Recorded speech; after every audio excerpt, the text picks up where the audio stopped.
हरे कृष्ण प्रभु धन्यवाद। हरे कृष्णा। हरे कृष्ण प्रभु, दंडवत प्रणाम प्रभु। Hare Krishna. Yeah, what, Prabhu? What a surprise. You're not visible anywhere. Some healthy problems, Prabhu. Monday, Sunday I'll be coming, Prabhu. What happened?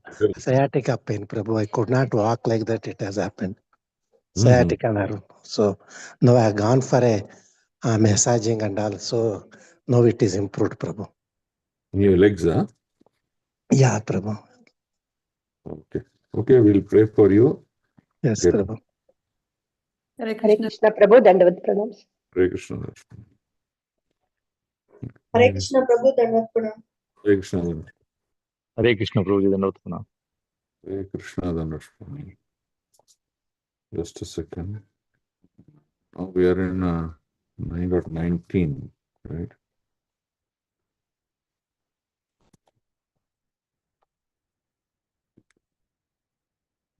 Okay.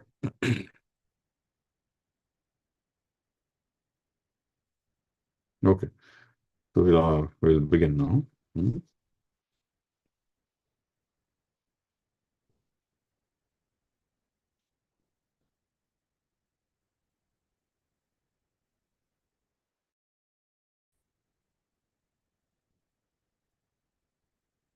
Okay. So we'll just begin.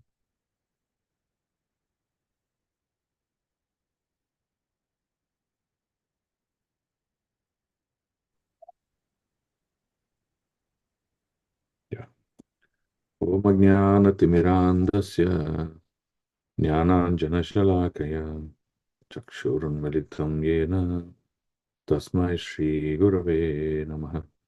Shri Chaitanya Manobishtam Stapitam Yena Bhutale Swayam Rupa Kadamayyam Tadadi Swapadandikam Vandeham Shri Guru Shri Yuta Padakamalam Shri Gurum Vaishnavamscha Shri Rupam Sagrajatam Sahagana Raghunatanvitam Tam Sajivam Sadvaitam Savadutam Parijana Sahitam Krishna Chaitanya Devam Shri Radha Krishna Padam Sakagana Lalita Shri Vishakanvitam He Krishna Karuna Sindhu Dinabandho Jagatpate Gopesha Gopika Kanta Radha Kanta Namostute Tapta Kanchana Gaurangi Radhe Vrindavaneshwari Rishabhanu Sute Devi Pranamami Haripriye Vancha Kalpatarubhyascha Kripa Sindhubhyeva cha Patitanam Pavanebhyo Vaishnavebhyo Namo Namo Om Vishnupadaya Krishna Prasthaya Bhutale Srimate Bhaktivedanta Swaminiti Namine Namaste Saraswate Deve Gauravani Pracharine Nirvishesha Shunyavadi Paschata Desatarine Nama Mahavadanyaya Krishna Prema Pradaite Krishnaya Krishna Chaitanyaya Namne Gauratushe Namaha Namo Brahmanya Devaya Go Brahmanaya Hitaya Cha Jagaditaya Krishnaya Govindaya Namo Namah Jai Shri Krishna Chaitanya Prabhu Nityananda Shri Advaita Gadadhar Shri Vasadi Gaura Bhakta Vrinda Hare Krishna Krishna Krishna Hare Hare Hare Rama Rama Rama Hare Hare.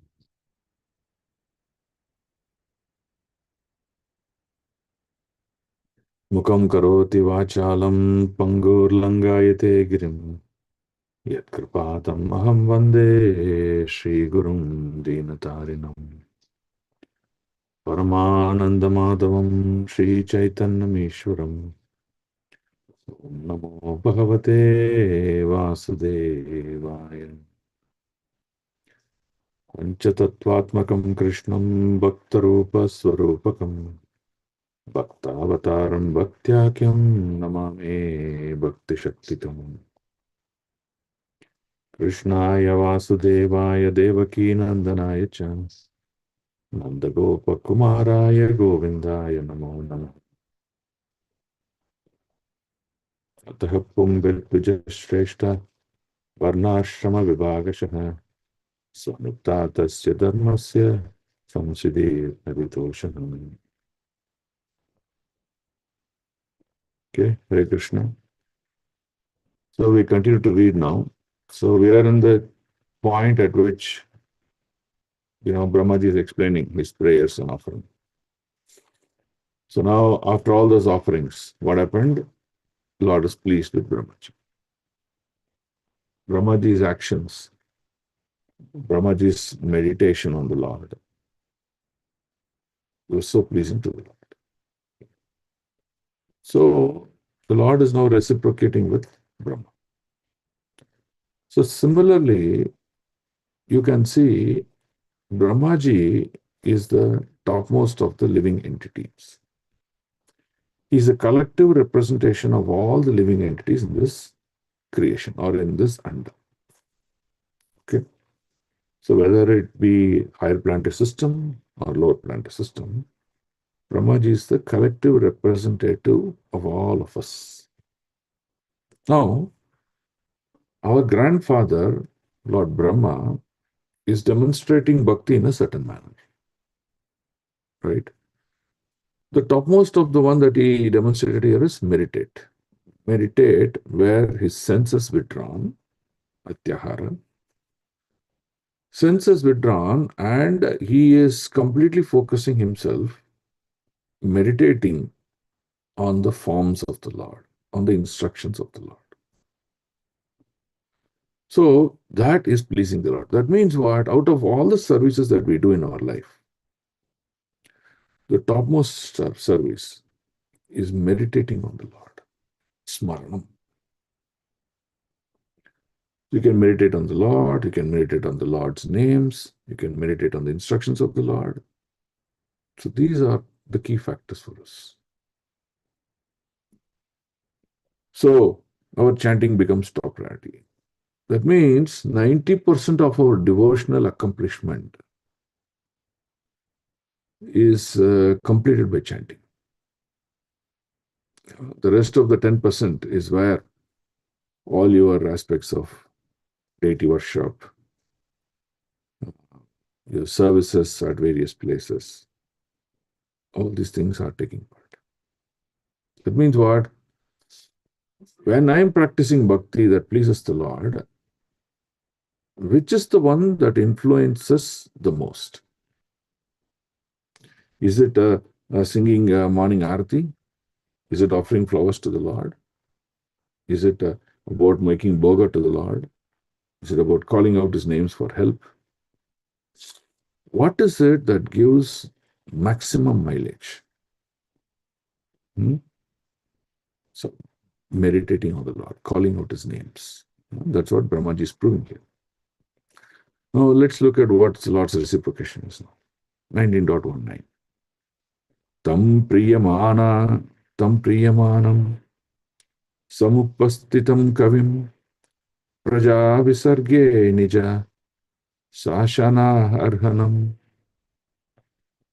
babasa ishat smita sochisa gira priyam prita manakare sprisham. Look at the word he says. He says, priyam prita manakare krisham. What is the meaning of this? Very phenomenal meaning. After seeing Brahmaji present before him, the Lord accepted him as worthy to create the living beings. So, Lord now says, Brahmaji, your composure, your ability to meditate, your ability to demonstrate and practice devotion is so attractive that I'm empowering you, and I'm seeing you as eligible. That means what? If any one of us are given an opportunity, it is not the opportunity, what do you say, won by us. That means we deserved that. No. It is the Lord who saw, applied mercy on you, and gave you that opportunity. The same thing. He was worthy of creating living entities, so be controlled as he desired, And thus, being very much satisfied with him, the Lord shook hands with Brahma and slightly smiling, addressed him thus. Right? So, here is a classical example of a surrendered soul, and Brahmaji is being empowered by the Lord to do the secondary creation. Right? And that's what his job is, creation. Okay. Now let's read this purport here. Very interesting purport here, this one. Someone read the purport.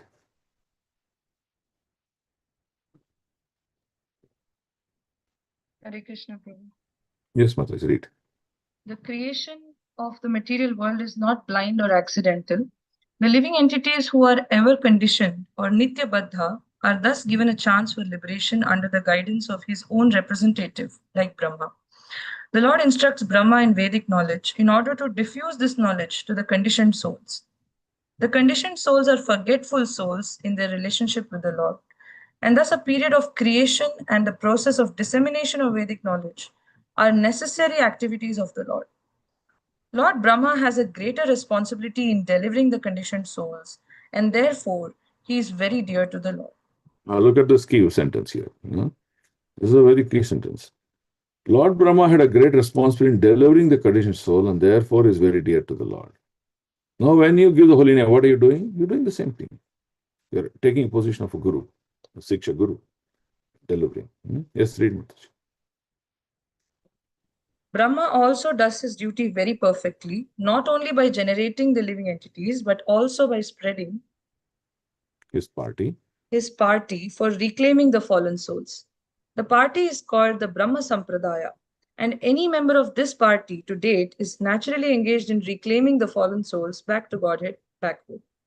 The Lord is very much anxious to get back his parts and parcels as stated in the Bhagavad Gita. No one is more dear than the one who takes the task of reclaiming the fallen souls back to Godhead. There are many renegades from the Brahma Sampradaya whose only business is to make men more forgetful of the Lord and thus entangle them more and more in material existence.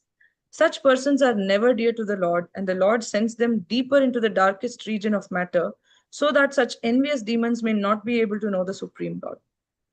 Anyone, however, preaching the mission of the Lord in the line of the Brahma Sampradaya is always dear to the Lord. And the Lord, being satisfied with such a preacher of the authorized bhakti cult, shakes hands with him in great satisfaction. What a purport. All glories to Prabhupada. Now, there are some key important things. We have to spend some time on this. Okay. So now look at this great thing. What is the key message in this paragraph? The one that I highlighted. Brahma's responsibility to deliver the conditioned souls. Yeah. Brahma is responsible to deliver the conditioned souls. Why? Because that's the dearest most thing of the Lord. That's why Lord himself descends. Huh? God says, Paritranaya sadhunam. What does he say? Deliver all the souls. Okay? And how does he deliver the souls from this paragraph? How does he deliver the souls?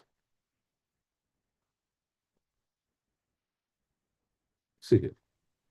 Chanting and meditating. Yeah, no, we have to talk with respect to this paragraph. What is the one? Spreading the Vedic knowledge.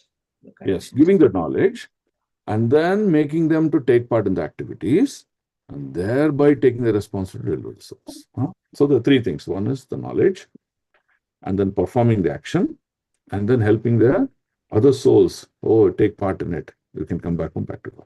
Okay, so these are three things. When you do these three things, what happens to you in your life? What happens to you in your life? May control souls. No, see the paragraph. What am I highlighting? We come closer to the Lord. Therefore, he is very dear to the Lord. Okay. So that's the message in this paragraph. Okay. Now, let's look at this paragraph. Read of this part of it and here. Okay. So what is the key message out of this?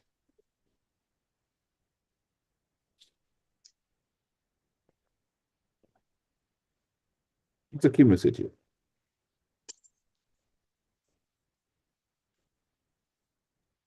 The Lord is also waiting to meet his parts. So Okay, Lord is also waiting for us to come back. Okay, one message. Another? No one is more dear than the one who takes the task to reclaim fallen souls back to God. Yeah. So the person who is taking part, the role, is considered the most dearest. And here in this paragraph, what is the referential? Who's the person? Apart from Brahmaji?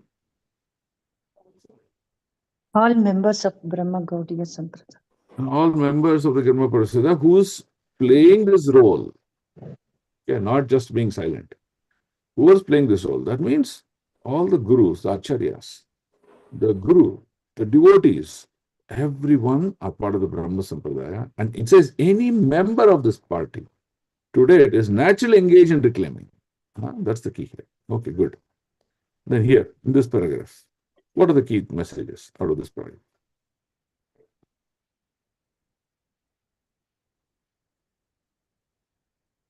What's the key message in this paragraph? Whoever not bringing the fallen soul to the system, they'll be put into the more and more material existence, into the deeper. No. That's not the message. Read again. Only renegades of the Brahma Pradaya, whose only business is to make men forgetful of the Lord. No, Mataji. I don't want you to read. I want you to give me a summary of the understanding. To the Lord, and Lord sends them to the darkest region of matter, so that such envious demons may not be able to know the Supreme. Mataji, that is what you're reading. I want your understanding. Yes, ma'am.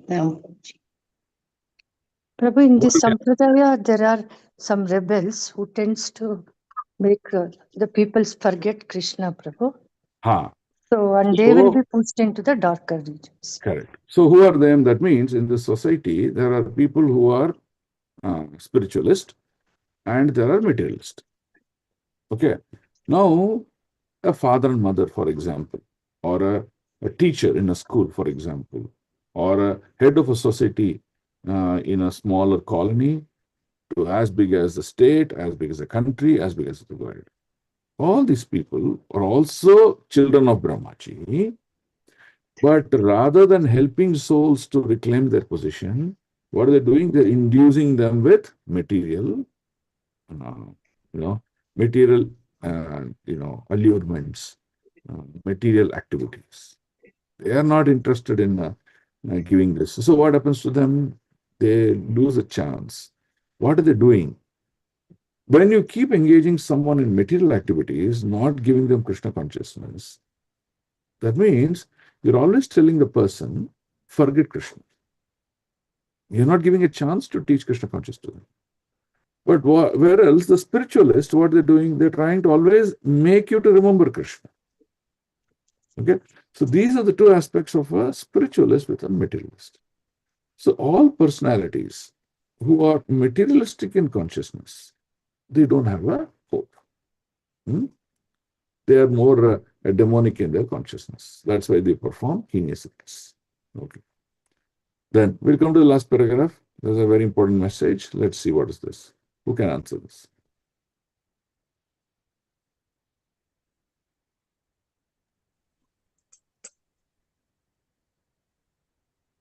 The one who is busy in teaching activities will be dear to the Lord.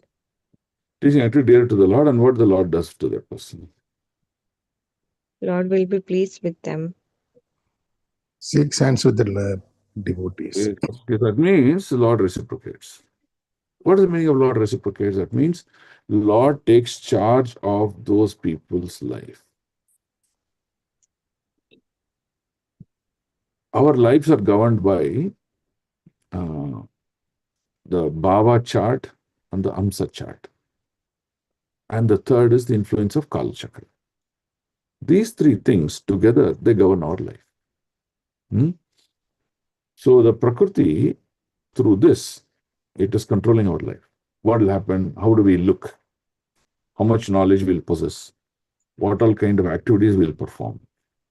What sort of character we'll evolve into? Are we going to be a Vaishnava or a non-Vaishnava? A Vaishnava. What are we going to become? So that's all determined by our time chart, which is, you call it as horoscope. So that means A person who's materialist, 100% of his life is governed by the obstacle. He doesn't have much freedom. It looks like he's got freedom, but his life is shaped according to that. But here, what the Lord says, shakes hands with him great satisfaction means the Lord takes charge of his life. Lord tells him how his life will change. That means even though a person may be born in a different situation in his family life, material family life, bloodline family life, his life completely changes once he comes under the shelter of the Lord. That's the biggest realization one can understand from this. Okay. Prabhu, can you repeat the 3 charts, Prabhu? So if you take a horoscope, you will see now Bhava Namsa. These two Bhava, charts, Namsa, these two Namsa. tell with respect to your planetary position, which planets are positioned where and what they're influencing for you in Kala Chakra, that is in time, in every point. Thank you, Prabhu. Hare Krishna. So let's say, for example, when you say you're running Guru Dasa, if you say that, what does it mean? That means Guru as a planet is seeing you during this time period. Now, the point is very simple. So, Mataji, now let's say you and I are good friends. Okay. Now, my tendency is to help you all the time. Whatever may be the reason, my tendency to help all the time. That means at every situation of your life, you'll see, I'm there to support you. I'll give you money. I'll give you physical help. I'll give you many guidance. So, you're continuously benefiting from my association, correct? Now, let's say, even though I'm your friend, by my envious of you all the time. So, even though I'm with you, but I'm always throwing negative energy. I'll keep doing things that causes harm to you. I make your life miserable. I'll make you defame. So this is a position. So if we say my current chart tells that I am running through Guru Dasa, but the Guru is in a friendship mode or an enemy mode is important. If he's in friendship mode, he benefits. If he's in enmity mode, he makes us struggle. So like that, as Kala Chakra moves, the positions of these planets also keep moving and they influence energy. And that's how we suffer, that's how we enjoy, that's how we progress, that's how we come down. All these things happen because of that. That means these 9 planets influence various aspects of our life. What Krishna says, if anyone takes shelter of me, I take care of them. Krishna is supreme. All these Navagraha planets, they report to Lord Nrsimhadeva. Nrsimhadeva is avatar of Krishna. So, if Krishna likes a living entity, like here Krishna loved Brahmaji because of his practices and behavior and meditation, devotion, whatever. So, Krishna takes charge of the devotee's life. Whatever he needs, he gives. Whatever he lacks, he doesn't give.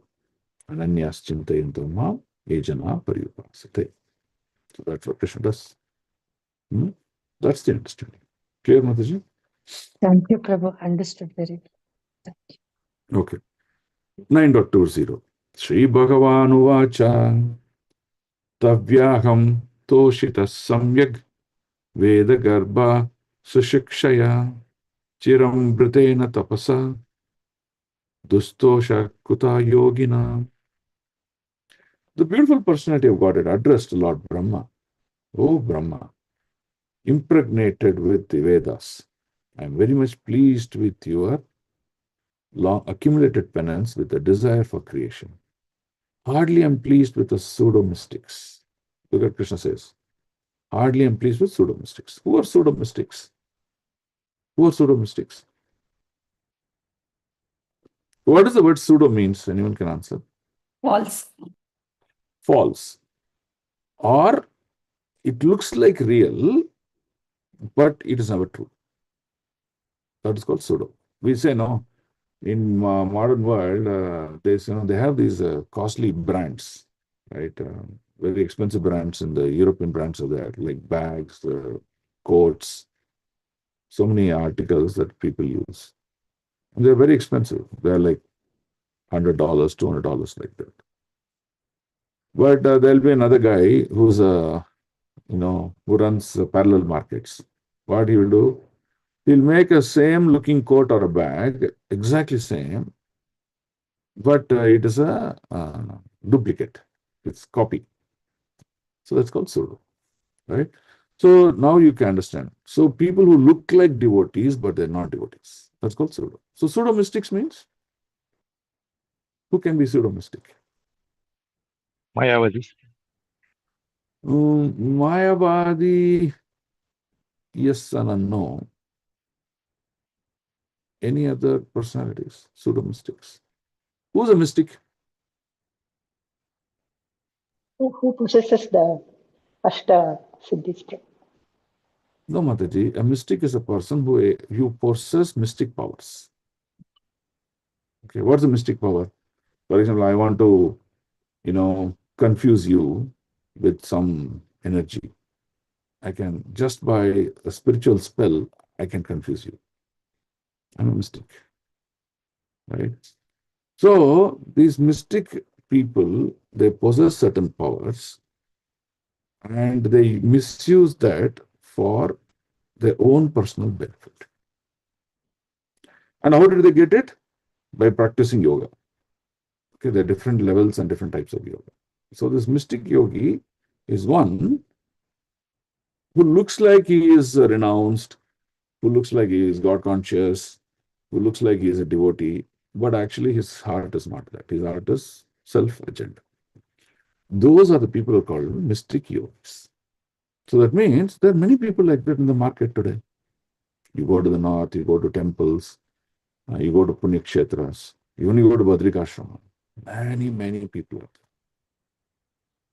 Okay. So we get attracted. Oh, see, such a sadhu, such a yogi, I should become his follower and then go. That means you're treading a wrong path in your life. Wherever the leader gets, we also get there. Because we follow the lead. If the leader is going to hell, I'll also go to hell. If the leader is going to heaven, I'll also go to heaven. If the leader is going to go to Vaikuntha, I'll also go to Vaikuntha because I followed the leader. So choose the leader. Hence, Krishna says, hardly am pleased with pseudo mystics. I'm not interested in pseudo mystics because their agenda is different. They want to become Lord. They want to become very powerful. They have something else. So, what is the message for us? Yes, whenever we see a pseudo mystic, you should understand the difference between a practicing realized devotee versus a pseudo mystic. What do? We stay away from pseudo mystic and always get connected with a practicing realized devotee. That's the key message. Okay.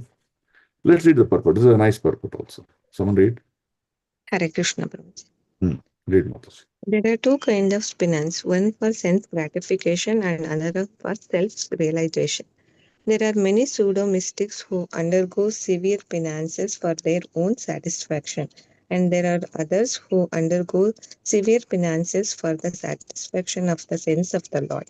For example, penances undertaken to discover nuclear weapons will never satisfy the Lord because such penance is never satisfactory by nature own way.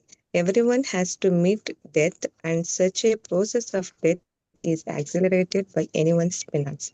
There is no satisfaction for the Lord. The Lord wants every one of his parts and parcel to attain eternal life and bliss by coming home to Godhead. And whole material creation is meant for the objective. Brahma underwent severe penances for the purpose, namely to regulate the process of creation so that the Lord might be satisfied.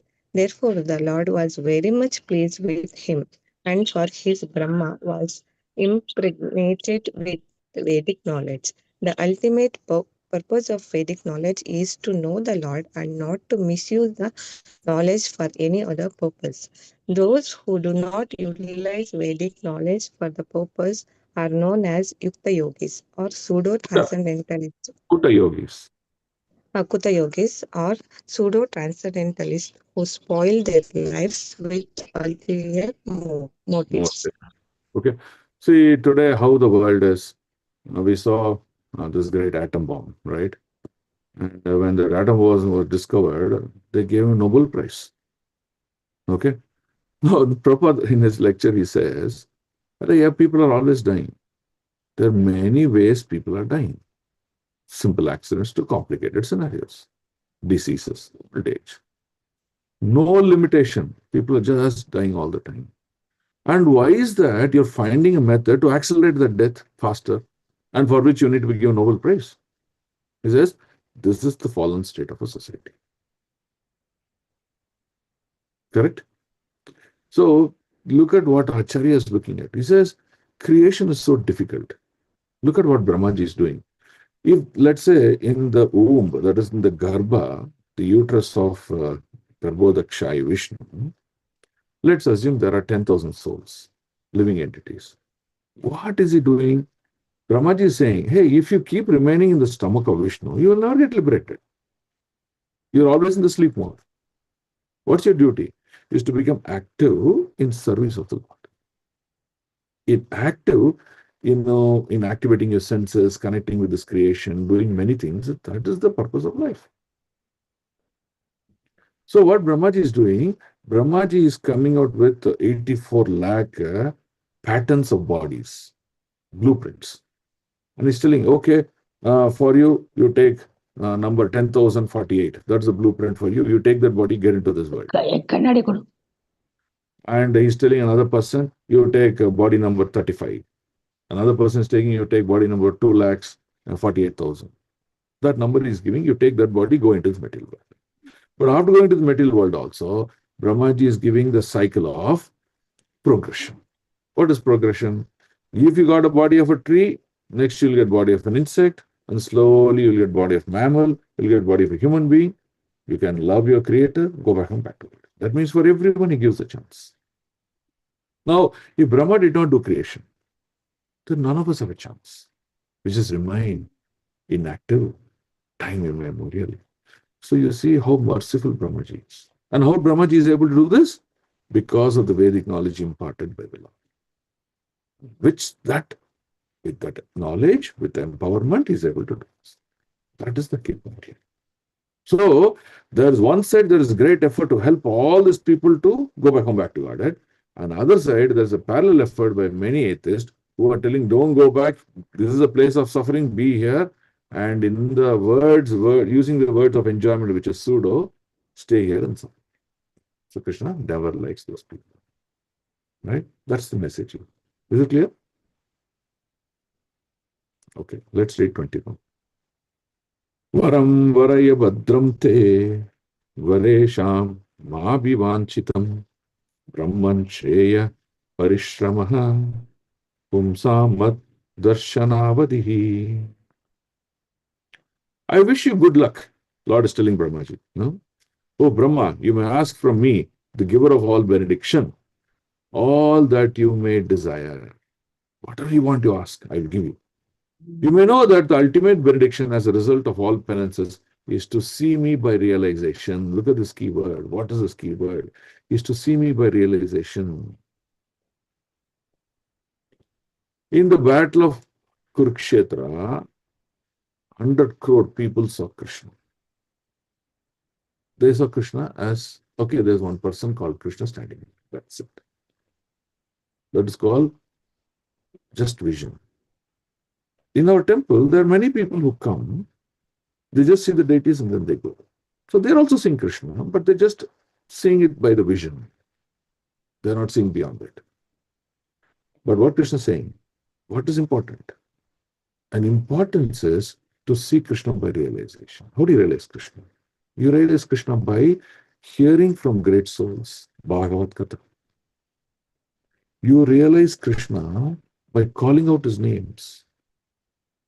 You realize Krishna by practically experiencing, connect with devotees, chit-chat on Bhagavad Gita. You serve the Lord. When the Lord is pleased, how he revealed to Brahma, he reveals in our heart the truth about himself. So, he says, see me by realization. That is the benediction. Don't see me, okay, I saw Krishna and go. Duryodhana also saw Krishna, but he never realized. That is the difference. Arjuna saw Krishna, but he realized. So he says, see me like that. So that means what?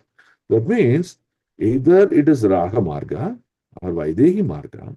We have to take that as the most important aspect in life. That is when we will realize Krishna. Right?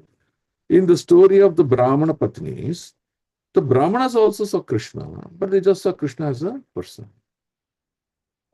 But the wives, the Brahmana Patnis, they saw Krishna in the realized mode. That's why their desire to serve Krishna, love Krishna became so much that they were liberated. This is the beauty. All of us are in the same temple. All of us are in the same organization, the same group. But some of us will be able to go back home. Some of us won't. Because the difference is realization. Okay, let's read the property. Someone read? Take turns. If you got a turn once, give the turn to someone else.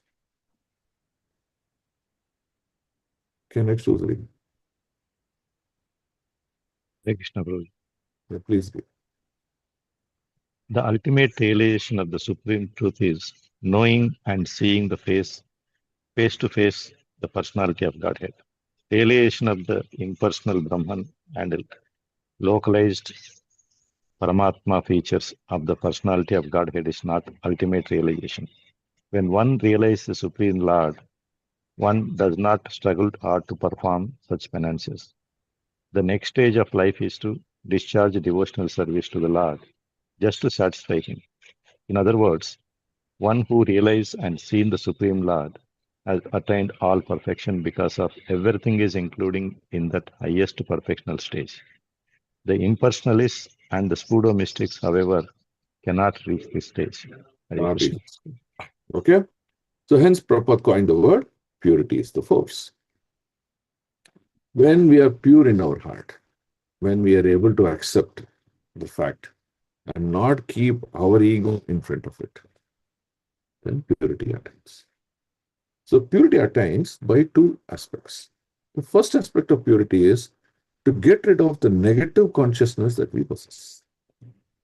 Being aware of it, you might face situations, slowly work on it to get rid of it. So that is one aspect. The second aspect is to perform your devotion service.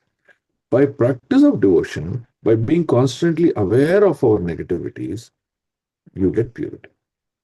You don't get purity just saying, I will practice devotion service, but on the other hand, I will never change my consciousness. I will be what I am. You will never achieve purity.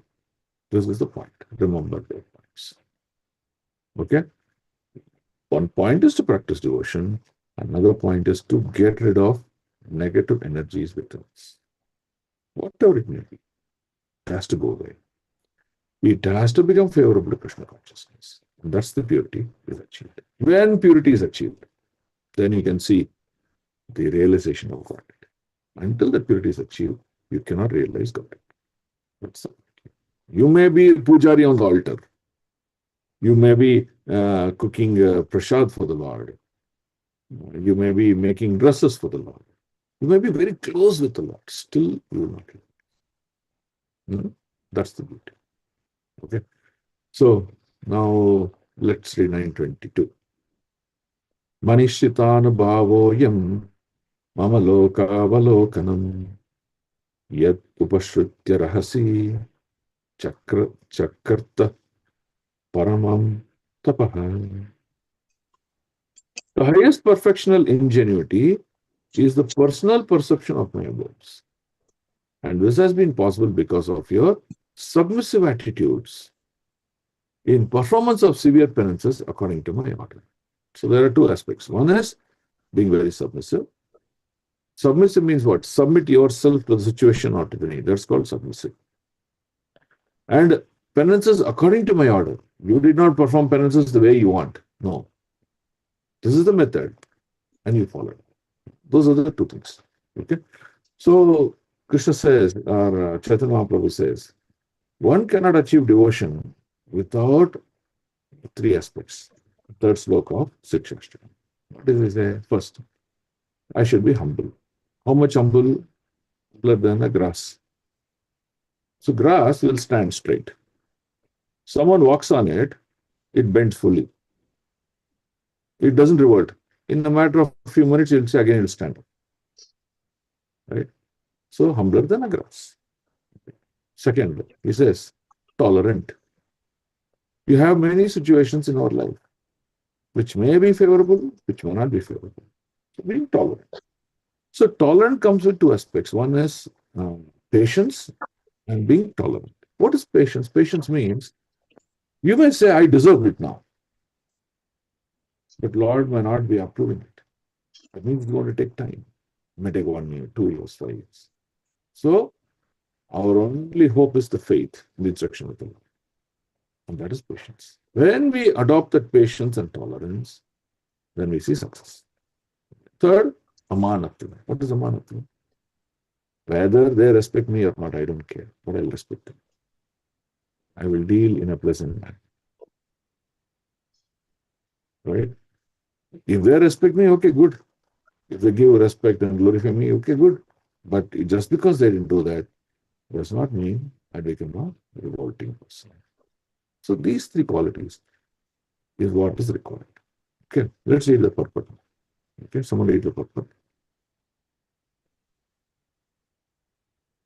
Hare Krishna. Please read. The highest perfectional stage of life is to know the Lord by actual perception, by the grace of the Lord.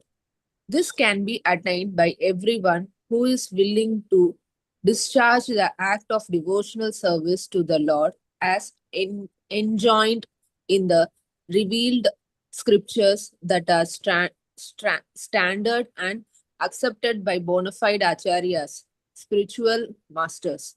For example, the Bhagavad Gita is approved Vedic literature accepted by the all great acharyas such as Shankara, Ramanuja, Madhava, Chaitanya, Vishwanath, Baldev, Siddhanta Saraswati, and many others. In that Bhagavad Gita, the personality of Godhead, Sri Krishna asks that one always be mindful of him, as always be his devotee, always worship him only, and always bow down before the Lord. And by doing so, one is sure to go back home, back to Godhead, without any doubts. In other places also, some same order is there, that one give up all other engagement and fully surrender unto the Lord without hesitation, and the Lord will give such a devotee all protection. These are the secrets of attaining the highest perfectional stage.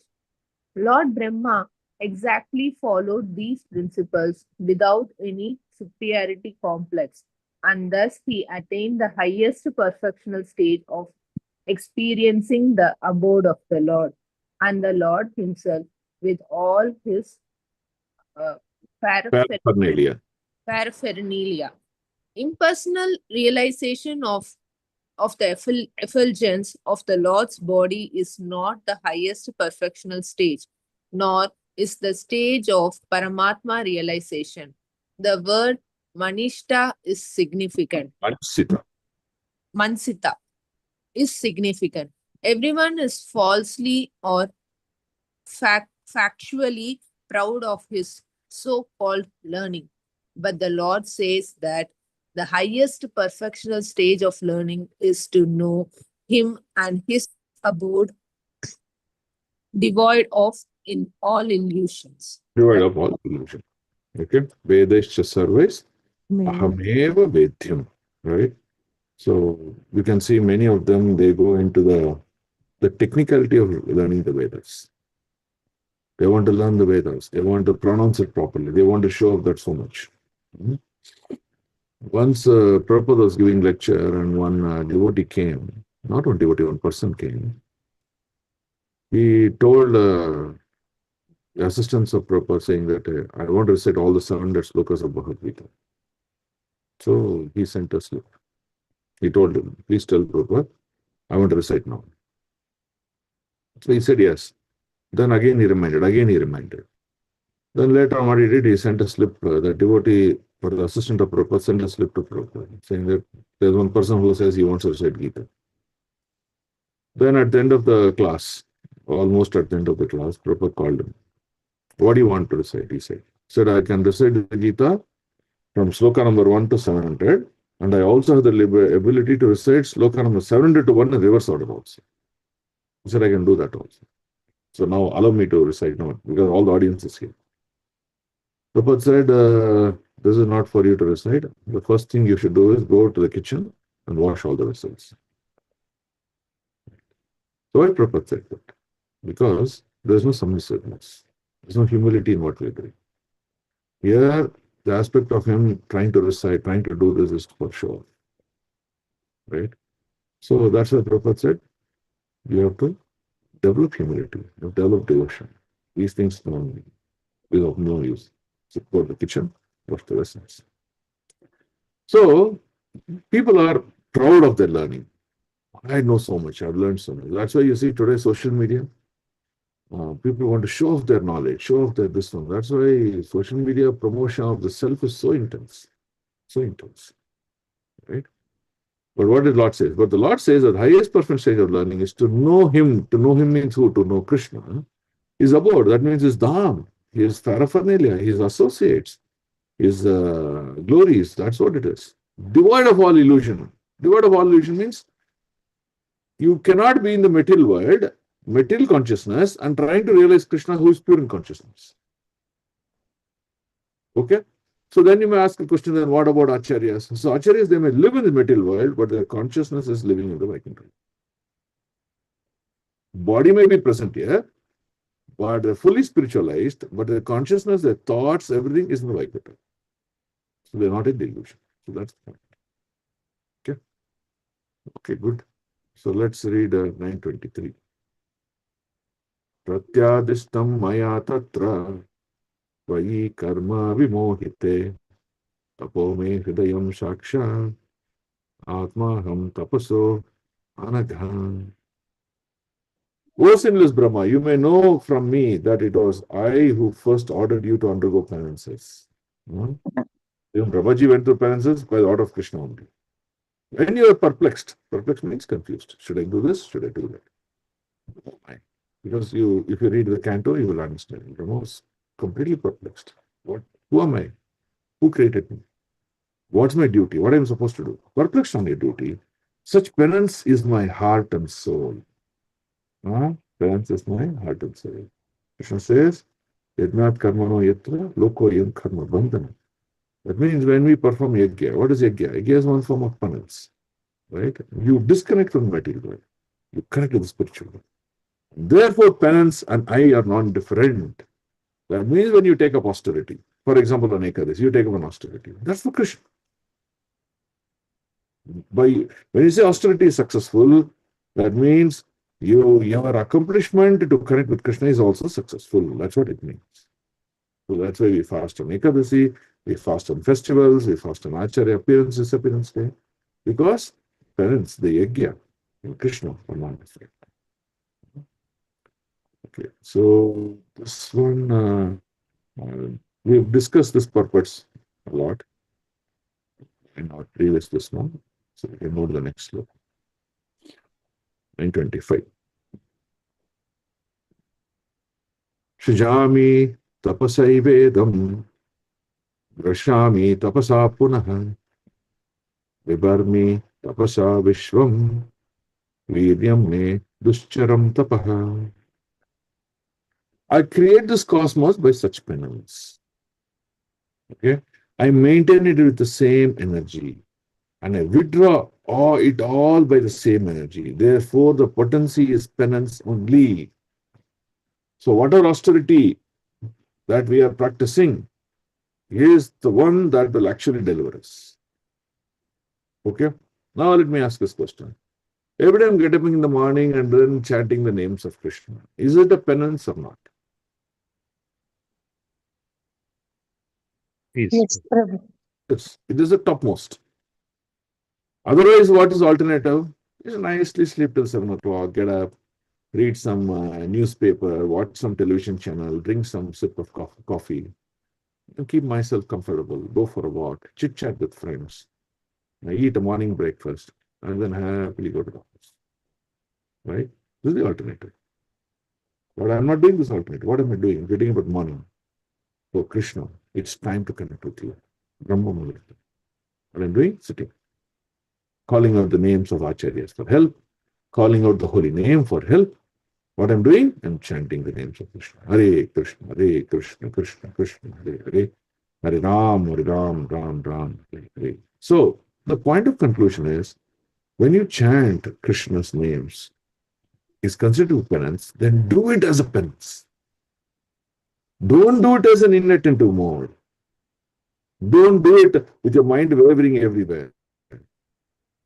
Do your chanting as a penance. Because they enter creation, they enter maintenance, they enter dissolution is penance, and Krishna is penance. So your tapa must be top class. Kavita. Tapa is, when your tapa is top class, realization is also top class. Okay? This is the point of what tapa you're doing, why it is important to be able to understand. Okay. So when you do your tapa, now let's take, we are doing on Ekadasi. So generally on Ekadasi, try this method, this is the best. If you are into business, or if you're into a job, or if you're into a profession, on Ekadasi, watch your calendars, and that day become lighter. Don't focus on your job, business, and things like that. Try to do a nice arati, sing some bhajan, 1 or 2 bhajan on that day. Then try to hear some katha. Keep yourself in a sattvic mood. Reduce your material activities. Focus on Krishna. That is your tapa. Okay? So by doing that, you're going to succeed like anything. Excellent. Okay, so let's go to the next sloka. Brahmo vacha Bhagavan Sarva Bhutanam Adhyaksho Avastito Guhan Vedahi Apariti Ruddhena Prajnanena Chikishitam. O Lord Brahma said, O personality of Godhead, you are situated in everyone's living entity's heart as the Supreme Director, as the Chaitya Guru, as the Paramatma. And therefore you are aware of all endeavors. That means whatever we desire, Krishna is aware. By your superior intelligence, without any hindrance whatsoever. So please understand what we desire. So in anyone's life, when we perform an action, for example, I'm walking to a store, I'm going to a gym, going to a friend's house, I'm going to a restaurant, I'm going to office. What am I doing? An action is born out of a desire. That's what you have to understand. I will not do an action without a desire. Okay. So for example, I want to gratify my tongue. So there's a desire to gratify my tongue. So I want to go out and eat. I want to go out. Prabhupada used to say, in Japan, people used to travel some 100 to 200 miles away from their place in order to catch one special species of birds. It will come. They want to capture that and fry it and then eat that.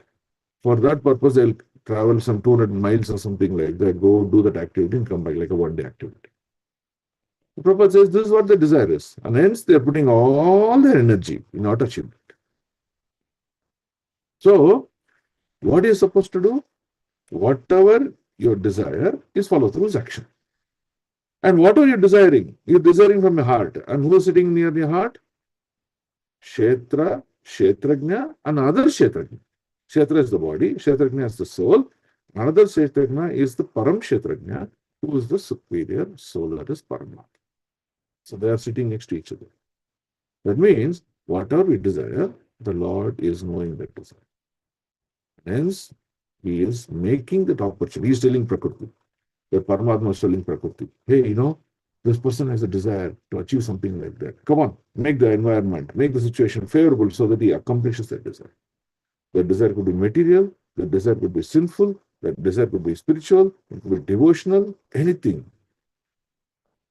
That Paramatma informs the Prakriti, and Prakriti makes the situation comfortable, so that he does.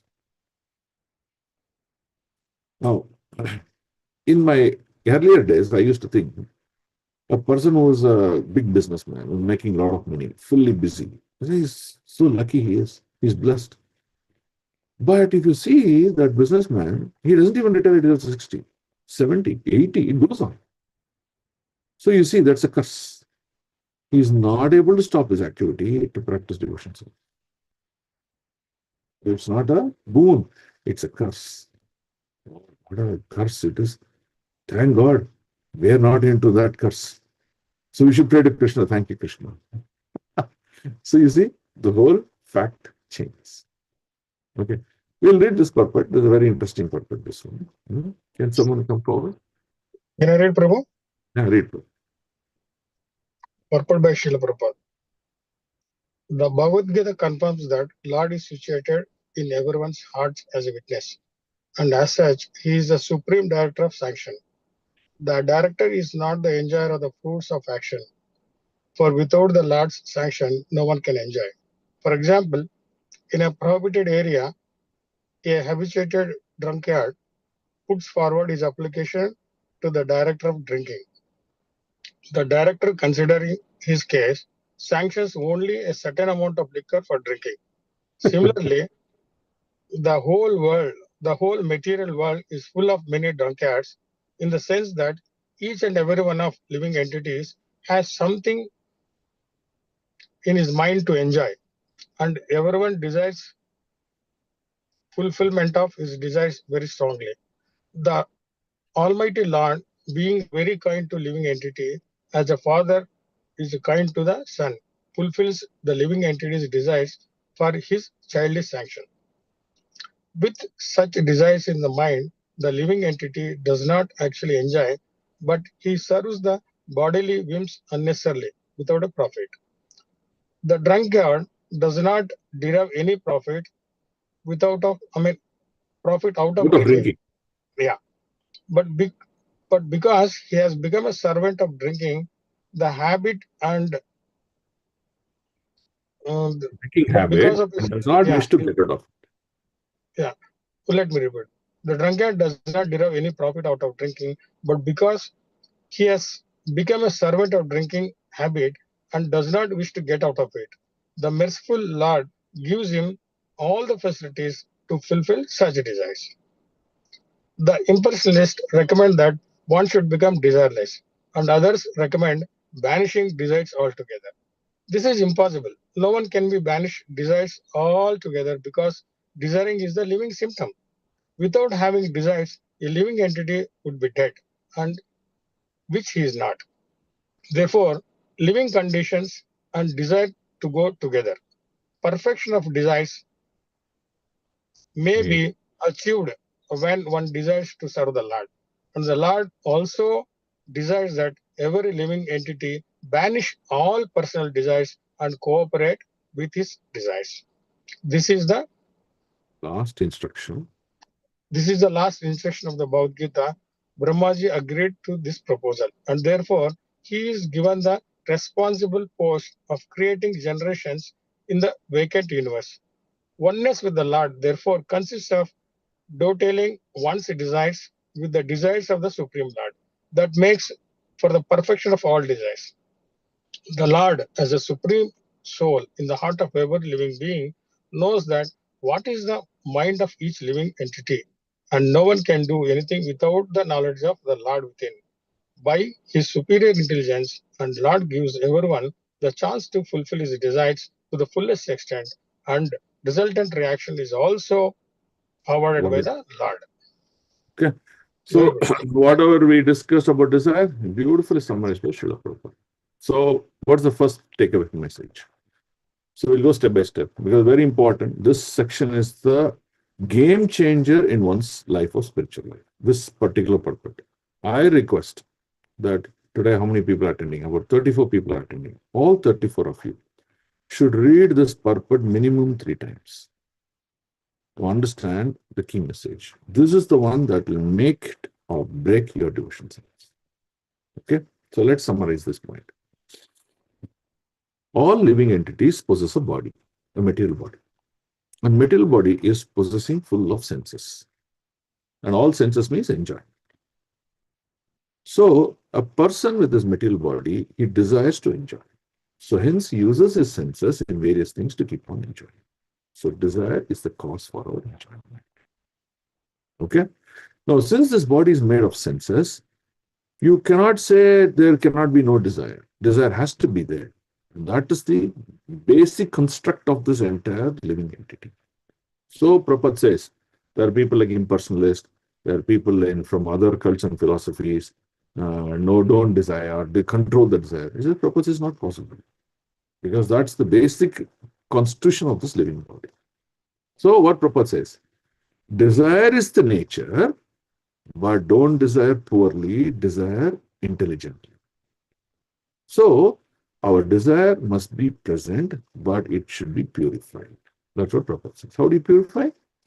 Purify the desire by devotional practices, by reading the Shastra, by reading Srimad. Okay, so that's the first key message. Is this clear? You will continue to desire. Don't stay away from desire. You want to eat prasad, you want to eat nice, tasty food, eat, but offer it to Krishna and eat. Connect everything to Krishna. Right? So that's the most important aspect. So you should desire, but the desire must be pure. And desire is the nature, constitutional nature of each one of us. Okay? So that's the second point. So we have a body which will have senses and will always have desire. Do not control the desire, but use the desire in service of Krishna. So purify Krishna desire. Right? Third, materialists, they think we are making a profit. All the time they're making profit. So for example, you can see a businessman say, oh, I made 100 crore profit, I made 500 crores profit, 1,000 crores. He may make profit, but he cannot enjoy all of them. He'll just leave it any time. So it's in this illusion that he's thinking that he's enjoying the whole thing. No, it is not. Unless the Lord sanction, Sarva Karana Karanam, even a blade of grass cannot become our asset if the Lord does not sanction. In fact, in Agni Purana, it is written that every akki, that means every rice that you eat, your name should be written on that rice. If your name is not written on the rice, you will never be able to eat that rice. That is the beauty. So you see how the Paramatma sitting in the heart is always sanctioning whether you deserve that or not deserve. You may desire, but Lord will sanction or you may not sanction. When Lord sanction, your desire gets fulfilled. Poor people, they desire poorly, and hence their desires are material. Intelligent people, they desire intelligently, hence their desires are all spiritual. So choose your path. Right? That's the key message of this. Is this clear? Anyone has doubt on this particular purport? Prabhuji, can you explain this? Without having desire, a living entity would be dead, which she is not. Have living conditions and desire go together. Perfection of desires may be achieved when one desires to serve the Lord, and the Lord also desires that everything living entity banish all personal desires and cooperate with his desires. Correct. So we said the example, no? When our body is made of senses, for example, skin itself is a sense, sense of touch, right? So this entire body is made of sense. And what Prabhupada said, variety is the mother of enjoyment. That means what? Today I enjoyed some sense gratification. Tomorrow I want a different variety, different taste, different quantity, different intensity. That means I keep on enjoying. Where does enjoyment comes? Because I'm desiring. I'm desiring to enjoy. Right? So Prabhupada saying, don't develop desire to materially connect your senses. Develop desire to connect your senses to the supreme spiritual entity, that is Krishna. Then senses are continued to enjoy, but in association with Krishna. So, for example, like the Gopakumaras, the gopis, you can consider them as senses now. Okay, so Krishna is playing and enjoying with the gopis and the Gopakumaras. The Gopakumaras are also in association with Krishna. They're enjoying the same game, singing, eating, adventure, everything they're enjoying, but they're enjoying with Krishna. Right? That's the point here. Okay? So desire wisely, desire to be in service of the Lord, desire to be in connection with the Lord, and that's perfection. Okay, Mataji? Okay. Any other questions on this particular topic? Okay. Then we'll go to the next book, 26. So today we'll finish till 30 because logically, Brahmaji's questions to Krishna, Krishna answering is all done. From 31, next class, we'll be doing Chatusloki and we'll be spending a lot of time on it. So the Srimad Bhagavatam Chatusloki will be fully described in the next class. Okay. 26. Tatapi nata manasya nata nataya natitam paravare yatarupe janiyam tetva arupinah. In spite of all that, my Lord, I'm praying to you to kindly fulfill my desire. May I please be informed how, in spite of all your transcendental form, you assume the mundane form, although you have no such form at all. Here, the mundane form refers to the material form, right? So, Brahmaji is asking, can you please explain how is this material world? You're taking that position of this material world and making this creation. Even though you are fully spiritual, fully transcendental, how is that you are able to create a material world, right? So what is like this? What is understanding? For example, if I have a laddu, a big laddu, if I take a portion of that laddu, the laddu also will be sweet. It is not that just because I took a portion of the laddu will become kara or bitter or some other taste, right? So like that, Brahmaji is asking Krishna, Krishna is a fully transcendental, you're fully spiritual. There is no materialistic at all in your thoughts and core. How is that your creation is materialistic in nature? I'm confused about that, is what he says. Okay, you're able to understand? So he says, in spite of, my Lord, I'm praying to you to fulfill my what desire? Desire, no, to reveal this knowledge. Revelation is asking. He's asking, in spite of your transcendental form, Lord, you're fully transcendental, you're Satchidananda Vigraha. How come you assume a mundane form, although you don't have such form at all? There's no materialistic in your body. How is that you're able to do this materialistic? Please explain. He's asking. Okay. Now let's look at 27. So these questions will be answered in the Chatusloki. Okay. Yatatma maya yogena nana shakti upabhramatham vilumpan vishrajan grahanan bibrat atmanam atmana. And please inform me how you, by your own self, manifested different energies for annihilation, generation, acceptance, and maintenance by combination and permutation. So how we are able to do this? Creation, maintenance, and destruction. Right? How is this happening? And there is a permutation combination. There are many situations you keep changing. How is it possible? So, for example, destruction is always done by Shiva Tattva, Lord Shiva. Okay. Maintenance is always done by Vishnu Tattva, that is Lord Vishnu. Creation is done sometimes by Jiva Tattva, but sometimes by Vishnu Tattva. So what does that mean? Every time when a new srishti, when a new creation has to begin, Krishna will search for one eligible soul, a soul who is purified to the best possible extent. And he'll take him and give him the position of Brahmaji. Tell him, now you become Brahmaji this time, and your job is to disseminate Vedic knowledge and to create this entire creation.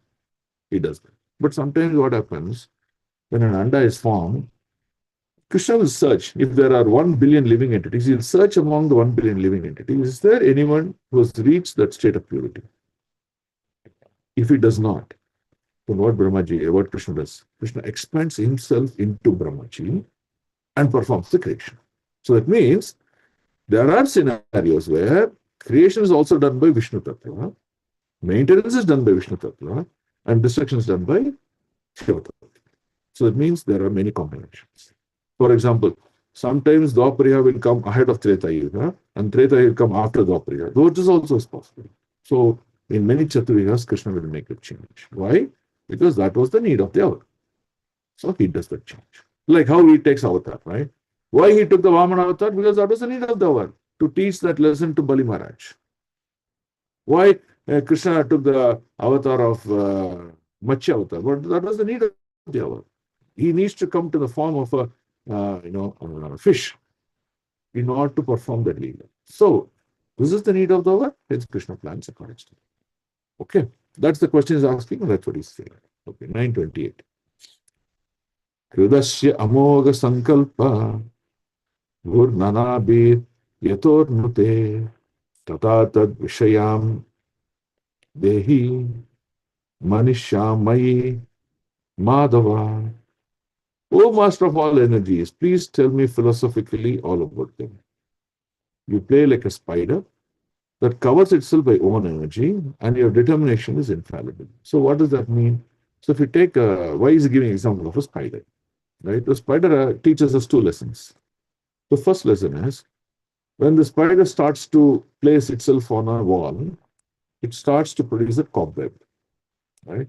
How it does the cobweb? It creates the cobweb in a circular fashion. Very big cobwebs it creates. And it goes itself sits in the center and maintains the cobweb. Right? And if there's any insect that gets trapped, it has no food. It eats that. So, like that, the spider does the job. And when the time is over and the spider has to die, it is the same cobweb which will get disconnected and roll that spider into a piece, and it gets stuck within it and it dies. So, like that, Krishna's manifestation of material energy also, right? Creation, maintenance, destruction. By its own, all three things will happen. Right? So he's asking, how is it possible? Can you please explain? He's giving that example of a spider. Okay. 29. Chikitsam aham karavanihi atanvritaha megamanaha prajashargam bhadyeyam yad anugraha. Please tell me so that I may be taught in the matter of by the instruction of the personality of Godhead, and may thus act instrumentally to generate living entities without being conditioned by such activity. So here, there's an entire purport where Brahmaji is asking Krishna, please teach me so that I can teach this knowledge to the living entities. Hey, do not get entangled in this material world. Material world possesses many, many activities. You are the cause of giving those activities, but you will get caught into that activity. Right? So a simple example. Human beings researched and found fossil fuel. Oh, it is there so much. It's very great. We'll take that. They found this fossil fuel. They took it. And based on this fossil fuel, the total world economy is now great. And so much entangling, if this fossil fuel is over or it does not exist, the whole world economy collapses in shambles. That means we cause a material action and we get bound in that same material action and get caught. Right? So, Brahmaji wants to teach this to the living entities. Whatever knowledge he got from personality of Godhead, he wants to teach living entities. Do not get entangled in this material world. It will cause you to entangle. Don't depend on this material world. Depend on Krishna. Right? Use the energy of this material world in service of Krishna. Right? So, for example, a farmer grows a crop, then a nice paddy or nice vegetables it came. That means it's a material energy. Now, what a farmer does, he takes that and offers it to Krishna as both. So, you see, this is the method of engaging the material energy of Krishna. That's what Brahmaji is trying to explain. Okay. So we'll go to the last sloka. And he says, my entire job of creation is to teach this to the living entities. Do not get entangled in these material activities. Do not depend on it. Okay. 9.30. Yavat shakashakyu iveshate kritaha prajavisharge vibhajami bhojanam aviklavaste parikramani stito Mame samunnadda madoja maninaha. Oh my Lord, the unborn, you have shaken hands with me just as friends does with friends, as of equal in position. I shall be engaged in creation of different types of living entities, but I shall be occupied in your service. I shall have no perturbation, but I pray that all this may not give rise to pride as if I were the supreme. Right? So this is a very important sloka to meditate upon. Now, generally what happens is, we may get initiated and we may get an opportunity to become closer to our Gurudev. Okay? We may become closer and closer and closer to Gurudev for some reason. And then what we will get, we will start to feel, hey, Gurudev eats with me. He calls me for everything. He asks me suggestions. He makes me to write letters. He makes me to do all these things. So Gurudev is dependent on me.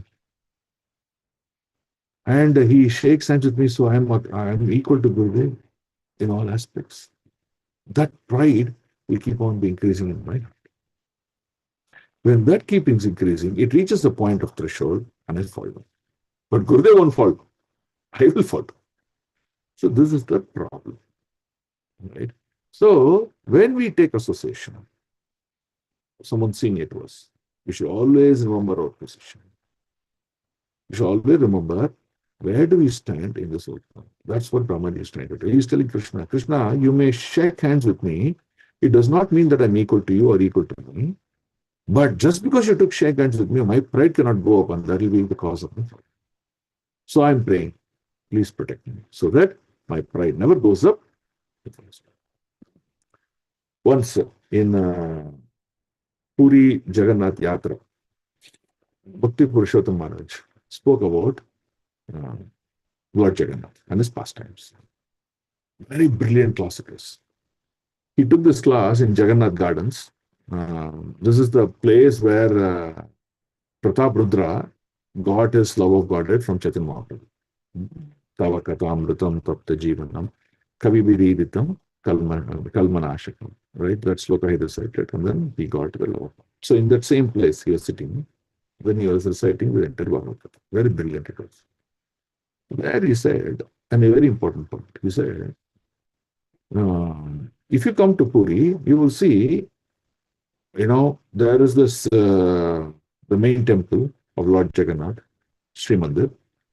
And then around it, you will see there are a lot of shops and activities and things like that. But just go beyond a little bit. You will see many shops with non-veg, liquor and all these things. Right? Now the question is, if anyone born in a Kshetra Dham, that means Kshetra Palaka, or you can say Rajavasis, like Dhamvasis, when you say that, they get liberated because just by the position of their being born. Now the question is, if someone is a Dhamvasi, but he is doing non-vegetarian and then selling things like that, then what happens? Does Jagannath give mercy to him? That was the question. So he said, Maharaj said that Jagannath tolerates all nonsense in Puri. He says all nonsense in Puri he tolerates. He'll still give liberation to them, to the Dhamvasis. But he said there's one thing that Jagannath doesn't like, and he doesn't tolerate it. He said, what is it? He said, pride. Once we achieve that pride, yes, whoever you may be, you will follow. The same thing happens in Vrindavan. We asked this question to Maharaj. Maharaj, why there are so many monkeys in Vrindavan? His answer is, because many of these Vrajavasis, they come not understanding the mode of the Goswamis, but they commit crime of four regulated principles, and hence they're born as monkeys. And that's how Radharani has designed Vrindavan. Right? So pride is the cause of suffering. Never have pride in me. Whatever it may be, whatever great accomplishments that we may have done, we should always be Jyotir Padakamalayo Dasa Dasanu Dasa. To be servant of servant of servant. That mood and that position. Then Prabhu, you said Radharani designed for overcoming the pride? Radharani designed that the mode of Vrindavan is the mode of the Goswamis. Okay. If you don't have the mode of the Goswamis, then you take the position of a monkey. That's why you see many people not understanding this concept. The monkey population is ever increasing in Vrindavan.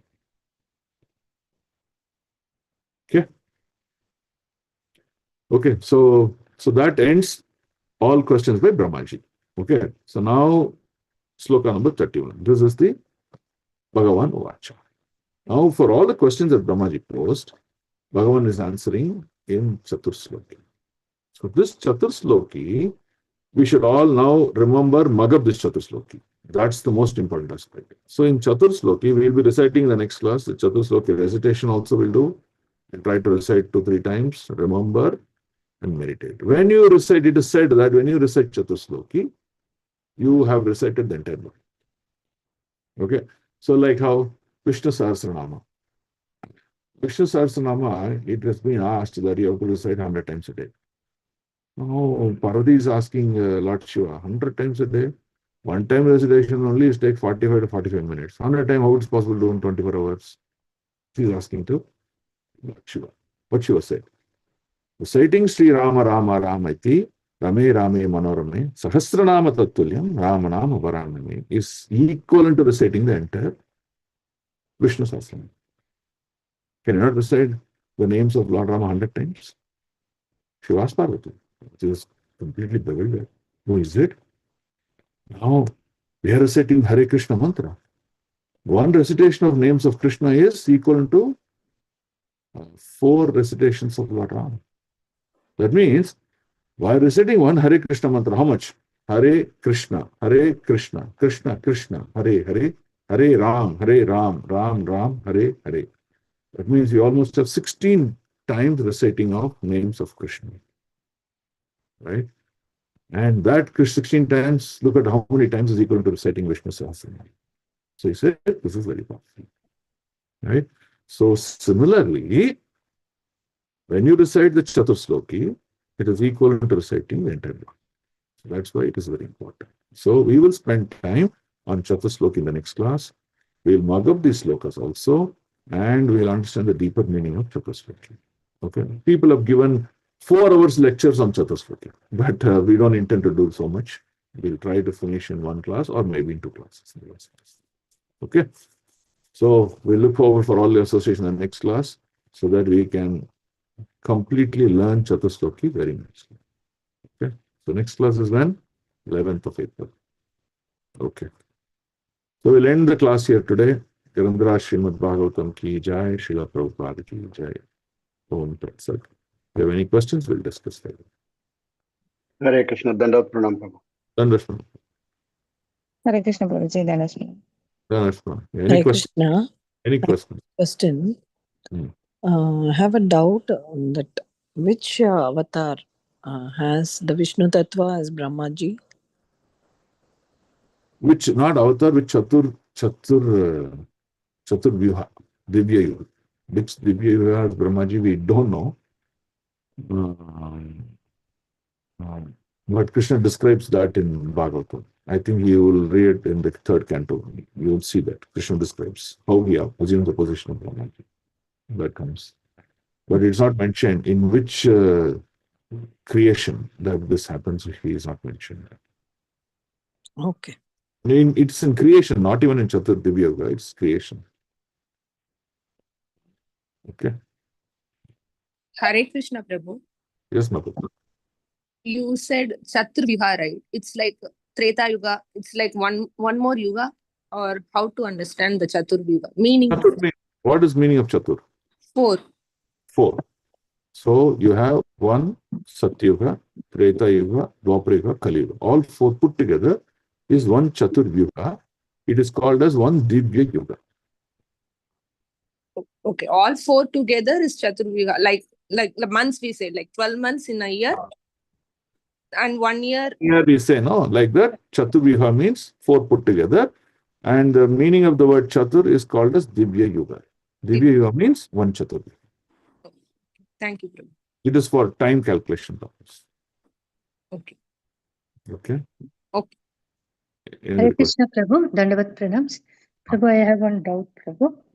Prabhu, you said whoever is born in the Dham, whether they are doing good works or bad works, Lord Jagannath will liberate them. Yeah, So they get special of Lord Jagannath because they are like associates of Jagannath. Okay, Prabhu. So if they are great devotees, why will they do bad works, Prabhu? Like you said, meat eating. No, it is not like that. See, please understand. A great college, like let's say Cambridge or Massachusetts, a great university like that. If there are 100 students, all 100 will be great outcomers? No. Are there any students who fail in Massachusetts? Yes, Prabhu. They may fail. They may fail. That means in any organization, whether it's a university or a company or a state or a place, even in Ayodhya Dham is considered to be one of the purest, right? During the reign of Lord Ram. But there was this washerman who commented unwantedly on Mother Sita, and he made this entire Ayodhya rewritten, the history rewritten, correct? Yes, Prabhu. That means even though Ayodhya Dham is so pure, there is still this one washerman kind of personality who causes a problem. There's one personality like Mantra who causes a problem. There's one Mantra personality like Kaikeyi causes a problem. Yes, Prabhu. You get the point? So yes. That means any institution or university, there are these certain elements who are not in alignment with the principles and the vision of the university. They may continue to give trouble. Yes, they misuse their independence. They misuse it. Yes, yes, Prabhu. Thank you so much, Prabhu. Hare Krishna. Dandavat pranams. Any other question, thoughts? Okay, I hope you all got nourished. I got nourished from this class. I hope you also all got nourished. And takeaway is, if you get time, please try to read the Chatusloki. Most important, I want you to read this purport, the purport on desire. What is the sloka number in that? 0.5, Prabhu. Yeah. But read three times, Prabhu. Hare Krishna. Yeah, this one. At least read 3 times, this one. Because this 9.25 is the one that is the core of the principle. So please read this at least 3 So times. here you are doing the same service to all of us and making us to go to Godhead, and I'm very thankful to you. And Bharat Prabhuji has joined me to this class. Hare Krishna. Hare Krishna. Prabhuji, one suggestion. The sloka which you ask us to recite, can someone give a voice message in WhatsApp, like recite the sloka? Yeah, we'll put it in the WhatsApp group. I'll ask Gandharvika to do it. The recording of the sloka. I mean, I should not pronounce wrongly. That's why I'm asking. Yes, we will do that. Okay. Thank you. Okay. Any other questions? Hare Krishna, Prabhu. Dandavat pranam. Dandavat Mataji. What's the question, Mataji?